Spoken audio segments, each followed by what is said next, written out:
Hello, everybody. Zach here. Welcome back to The Grid. In the second episode of The Grid, I'm going to be covering games that I'm excited about in 2025 and with a little bit of a twist. Games that have already come out, even just some recently, and how they'll progress over time and why I'm still interested in following them and probably picking up some of them when they're a little bit more discounted or have a little bit more gameplay. And I'll start that out with Wreckfest 2. So Wreckfest 2 actually just recently debuted early access on Steam. And it initially had some mixed reviews on Steam. Understandably, to some extent, people were expecting more than what was there. Some people calling it more of a demo. I would disagree with that. It has more of the bare bones. And next car game was originally Wreckfest. And it was very bare bones in early access. It eventually got built out into what we know and love. It eventually got built out into having multiplayer and multiplayer was pretty early on in next car game. But yeah, it was like really sandboxy. It was really just the destruction elements. And then it got built out into this racing game and this destruction derby game that we know and love. So knowing that Bugbear has built out great games before, it's not like they haven't proved, they don't have a proven track record. They really do. So I have no doubt that Wreckfest 2 will be built out into something that we will know and love. It is just very bare bones to begin with. There's only, 4 tracks. There's only 4 cars. Actually, there's technically only 3 tracks, including the sandbox. And there's 4 cars. And there's not really much else there. There is multiplayer. You get to see, though, what the point of Wreckfest 2 is, which is improving on the formula that was already there. Better destruction elements, better graphics, better sound design. They are really making a second Wreckfest here. And early access that's the point of early access, to not only raise some money to build this new game, but it's also to give you the initial stages of what's there. And right now it's on Steam in the introductory offer period. It's 20% off, so that makes it $23.99 US dollars, $29.99 when it's out of this. It's going to be out of that April 3rd. So you can buy in at a lower rate than what it will become. I think I bought into Next Car Game / Wreckfest 1 at that same price point, and then it eventually shaped up to be a $40, $50, $60 game. So I kind of get where people are like, oh, this feels like more of a demo. It does in some ways feel more of a tech demo, but that is also what early access is. I think on the roadmap too, May is what their next targeted date for a kind of more major update. I think in between now and then, we're going to see more bug fixes and some other things. But I think the next date is May. So we'll have to see what Wreckfest 2 shapes up to. I know that some people are like, well, the promise isn't necessarily the finished product. And that's true. And that is the case of all early access. Heck, nothing else could come of Wreckfest 2 at this point. But again, that proven track record is what we're expecting out of Bugbear. And I have no doubt that they will eventually build it out into what we know and love. I'm excited mostly, obviously, and a lot of people are, for the career, for the races, for the different ridiculous things that come vehicle-wise and destruction derby-wise. But I think all of the key elements are there. And I think this point to the next game that I have been very excited for, but I will probably wait until it's discounted, which is Civilization 7. So I was very excited about the new Civ. It's released in the same kind of state, with a slew of problems, let's say. Some of them are performance issues, and that always happens with a new Civilization. You're pushing sometimes the graphics, you're pushing sometimes literally the compute that's needed. I've heard, though, a lot of good things about the sound design, the overall graphics, the overall gameplay, and a lot of people liking the combat and some of the age transitions and all that stuff, and the leaders. So I'm still excited to see what this shapes up into. And what I mean by that is, as people report bugs as well as people report issues with certain gameplay. Now, that's not to say that this is a $70 game at launch. So I don't think it should have launched with certain issues and certain problems with gameplay. But if we look historically at some of the other civilizations in the modern time, it's the same deal. They only got better as time went on. This one just launched in February. We're a month in, after it. I've seen that there have been certain bug fixes. Definitely things where major issues with major bugs have been fixed. But, we'll have to see where it goes, basically. But it was one of the games I was most excited for in 2025. I'm still excited for it. I will probably buy it when it's on a discount. I would love to. I've played some of, I think it was Civ 5 actually on my Steam Deck. I think I tried Civ 6, and it's pretty challenging to run on Steam Deck. That's also a very tiny screen, but I wanted to see if Civ on the go would kind of work, and it does just. Now, I don't believe that. I haven't looked into reviews to see if Civ 7 runs on the Steam Deck even. I think technically, again, the problem is, we'll see. I'm looking at the Steam page right now, and it does say that it incorporates a third-party DRM de novo, so it won't run on a Steam Deck until we figure out, or de novo technically comes with the Steam Deck, and I don't think it will. So maybe it's just it's off the table right then and there for the Steam Deck, while Civ 6 is technically playable on the Steam Deck. So again, I'm excited to see what becomes of Civ 7, but like I said, even with Wreckfest is technically early access. This is not early access. This is a full-fledged game that you have to spend $70 for, and I don't think it should have some of the issues, but again, we'll see as it progresses, and maybe I'll do a follow-up in a year or two based on some of these games that I'm most excited about to see where they fell, to see what they became, basically. And that goes for also one of these next games that I actually played the demo. The first part, the second part actually failed like twice. I tried to record it twice, and I had problems with capture for some reason. And that's Deliver at All Costs. This is a smaller, top-down style game. Think of like the old GTAs, but isometric. And again, it has all these destruction elements to it. It is set in I believe, the late 50s, 60s. And I'm really excited for the initial story that they present you with is pretty cool and interesting. So I'm excited about that. I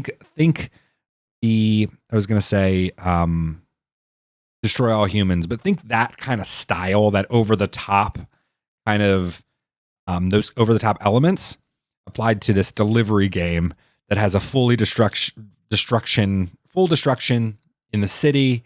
I'm very excited for Deliver at All Costs, and I believe it launches by May. I think there was even a trailer for the PlayStation. So I think it's also coming to PlayStation. I don't know if it's coming to Xbox. It would be a great game down the line for Game Pass. Definitely if they get those initial sales, or they want to kind of tap into the Xbox as well.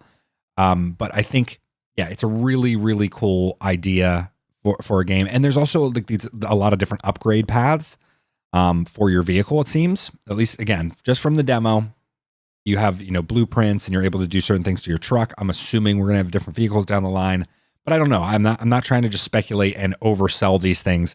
Again, these are the things I'm most excited about. And if I've played demos or if I've seen footage of them, I'm more excited based on those things, of course, because they're actual gameplay and they're actual proven things that will come down the line.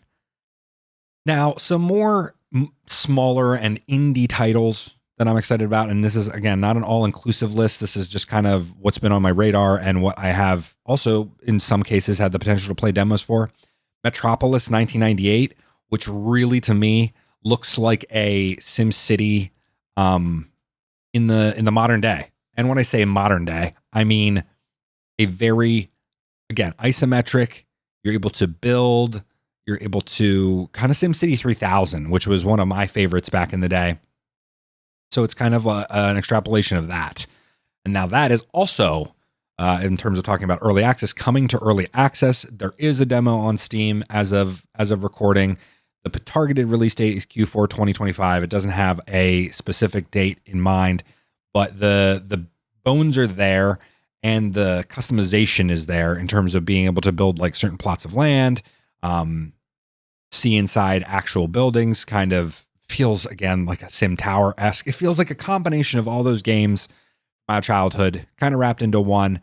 and it has actual, I think all of the traffic is there. So unlike the old Sim Cities that were kind of just emulating, I don't even say emulating, but pretending that the traffic really worked. I mean, again, as SimCity went on, you got more and more of those elements that were real. The people were actually in those cars. They were going about their day, and that's made it into City Skylines 2. But I'm excited for a kind of retro take on that, but having it run well, it run in in modern resolutions, and kind of hold true to to that style, but at the same time build on that. So I'm very excited for Metropolis 1998. The next thing I would say, these are kind of more cozy games, more still building-esque games, but I tried out a little bit of Small Spaces. I'm not even going to say I fully recommend it. It actually had problems when I was just trying out the demo. But again, I'm still excited for it.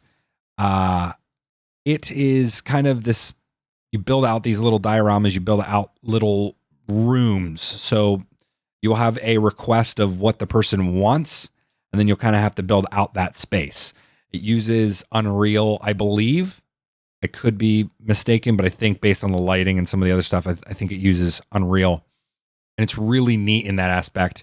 The lighting is really cool. It almost feels like you're an interior designer in this. And you have an objective, but you're kind of building in a Sims-esque space. So I'm really excited for that too. Again, there is a demo for that. I had some issues. I had some crashes as well as like stuff glitching in it and everything. So we'll see what it, again, shapes out to be. And on the topic of that, in a very unboxing style, well, literally because there is unboxing in it, you are moving people into their homes. This one is definitely a more retro looking one too, in the same aspect of Metropolis 1998, isometric, as well as that unique, kind of Pokemon old. I don't want to say, NES style and unboxing style, Whisper of the House, which again, there is a demo out on Steam. So if you want to check it out for yourself, planned release date is 2025. There's some elements that allude to, Back to the Future and a scientist that kind of builds all these things. And I think it's a really cute game. I think, again, these are the casual games that I'm kind of excited about. Metropolis is more of the simulation, and then Small Space is an in between of that. And then Whisper of the House is definitely that.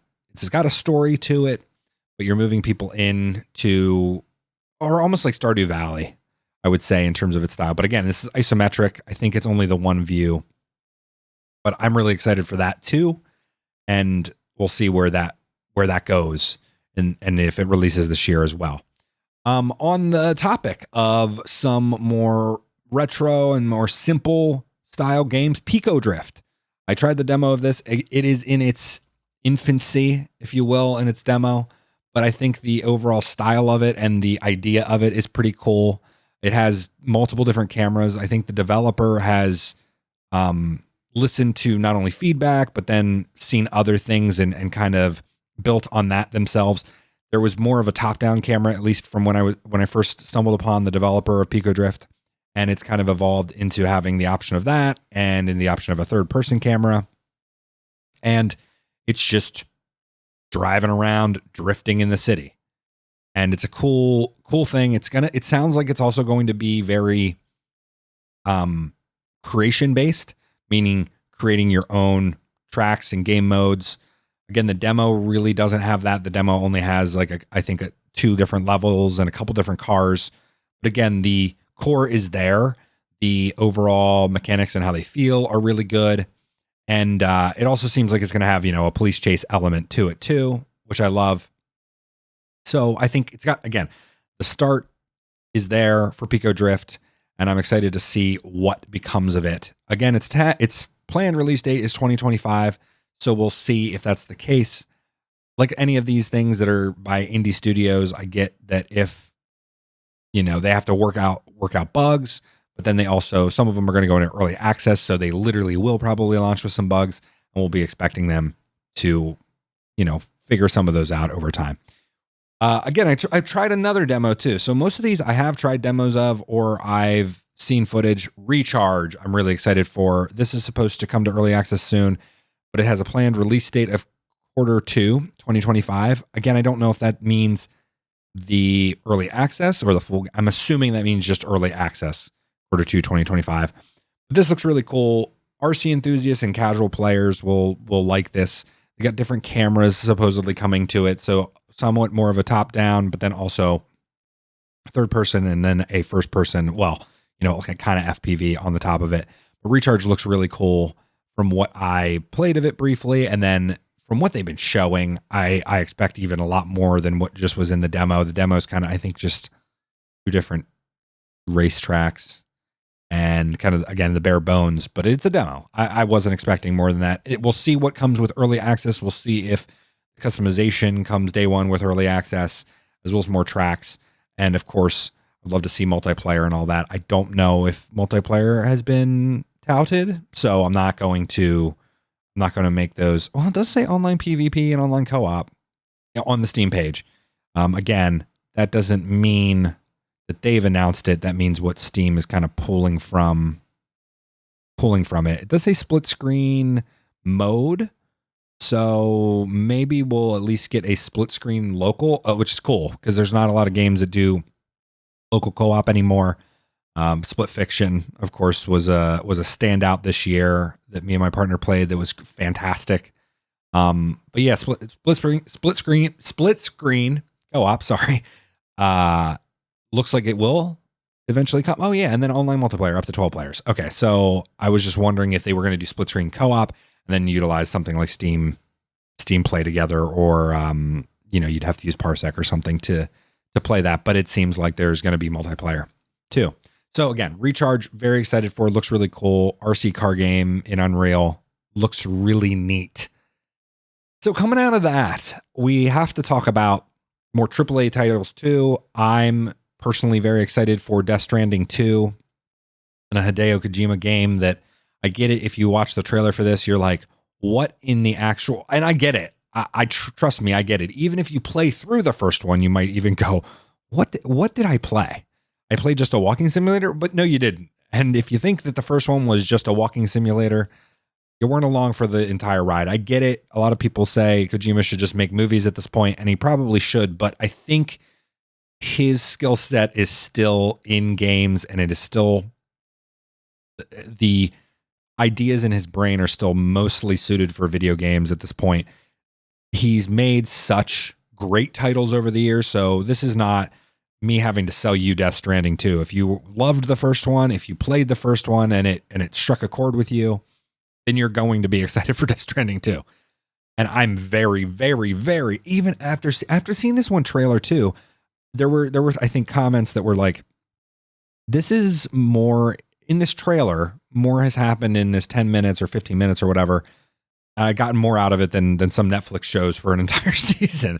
And I don't disagree with that ideology or that mindset, that he's such a good storyteller. Yes, a lot of that times you are wondering what in the heck is going on. Sometimes you're like, this is the theories in here or the ideas in here don't strike a chord with me at times, or sometimes feel literal, right? Than the naming conventions of some of the characters. But I really, really love how off the wall it is at times, and how different these games are at times, and how they incorporate elements that you would go, oh, I'm not really going to enjoy that. Am I really going to enjoy a walking simulator? Well, guess what? The first Death Stranding was one of the games I've most enjoyed, and I'm excited to see what Death Stranding 2, what it releases to, in terms of how many people are going to love it in the same way, and if it, again, builds on the elements of the first game. The combat was probably the most lacking thing in the first game, but it wasn't just a game about combat. It was actually a game about trying to get around combat. It wasn't just sneaky stealth, but it had elements of that too. And I don't really want to spoil elements of the first game, even though it's been out for a while. I think it's on Steam right now for $20, and then it was on Unreal, the Epic Games launcher, at one point for close to free or very discounted as well. And you can get like the director's cut, so you have everything that the game has to offer and all that. But the music, the style, if you're into watching, if you're into like experiencing cutscenes, that's what also feels like why I enjoy them. I really did back in the day enjoyed watching cutscenes when it came to the old Metal Gear Solid games and old Kojima games. So I'm still very excited to watch hours worth of cutscenes. And I get there's not everybody is excited for that kind of experience where, okay, here's a couple hours of gameplay, here's a 30-minute cutscene. So trust me, I understand that. But you should give the first one a try if you haven't, or if you like any of Kojima's games in the past and you saw, oh, this is just a walking simulator, or oh, this isn't the typical Kojima I expected, or this isn't just Metal Gear. There's also a lot of Metal Gear-esque stuff coming in Death Stranding 2, at least from what it looks like with the trailer. So we will see what Death Stranding 2 shapes up to be like. I also need to get myself a PS5.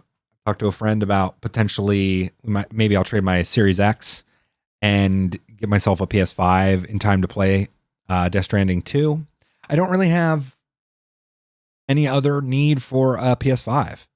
And people would even say that about the Series X. It just plays PC games for the most part, or most of the Xbox games are on PC, and I wouldn't disagree. There is just an element though of booting up the console and playing a game. The Xbox is that. I mean, we played Split Fiction on it because it was just that easy to sit on the couch, hook up two controllers, boot up Split Fiction, and I look at that element still of the console gaming. And I talked in the first episode of The Grid about the potential of Xbox's next console, which I actually listened to and then watched a video about the potential for it to be also. I was talking more about the handheld and the potential of the handheld, but there was also a video about the potential of it being a Xbox-esque console that sits next to your TV, but that is also more of a PC. So again, a skinned console that also allows you to boot into Steam and also allows you to boot it into more of just a traditional PC. So maybe Microsoft really is looking at that Steam Deck and going, hey, we need to tap into this market.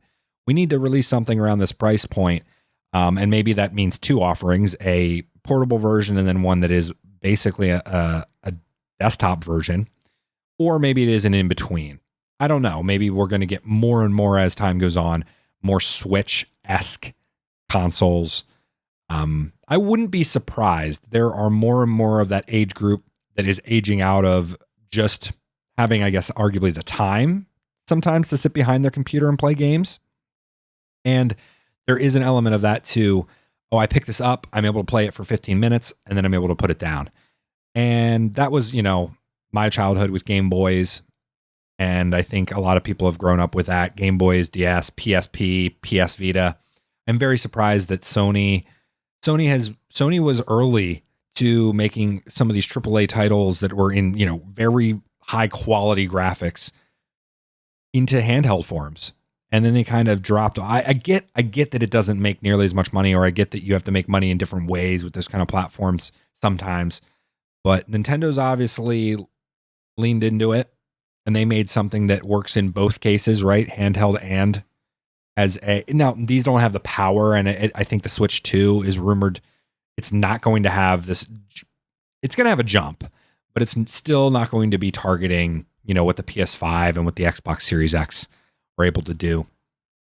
So yeah, I don't know. And on the topic of power and what's necessary for these new games, I've got to say GTA 6. I'm hopeful, even though I know I talked about it in the first episode of The Grid, that I don't know. Does it really still come out in 2025? And I'm still hopeful that it does. I'm still hopeful that based on not only investors and what their parent company has talked about, that this will come out in 2025.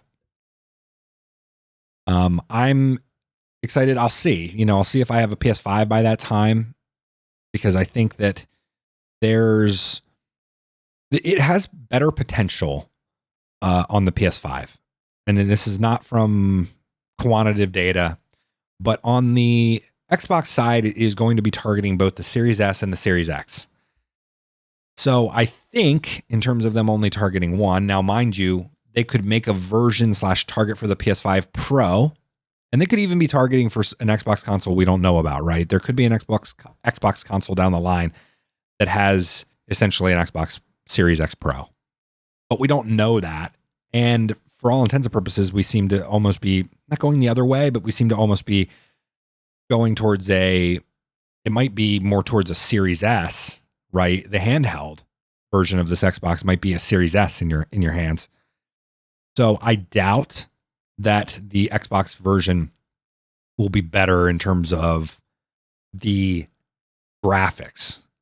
Now, for all intents and purposes, all the other things, these are going to be the same games when they release on both consoles. There might be something about the DualSense that is able to be utilized in a different way, but again, for feature set, I doubt that it would be much different. The PS4 version of Grand Theft Auto, the light on the back could be red and blue when you're being chased by the cops.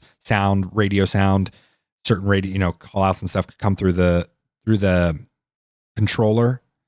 So maybe we'll see elements of that, but I highly doubt that there's going to be anything truly revolutionary, quote unquote, or very different in the PlayStation version versus the Series X version. That being said, I think there will just be a slightly better graphical experience on the PlayStation 5, but I don't have anything to back that up. I'm just saying that because I think that, and I think that with the PS5 Pro existing too, there could even be a patch or a day one kind of drop that gives you higher texture resolution or certain things based on what the PS5 Pro is capable of. Again, speculation.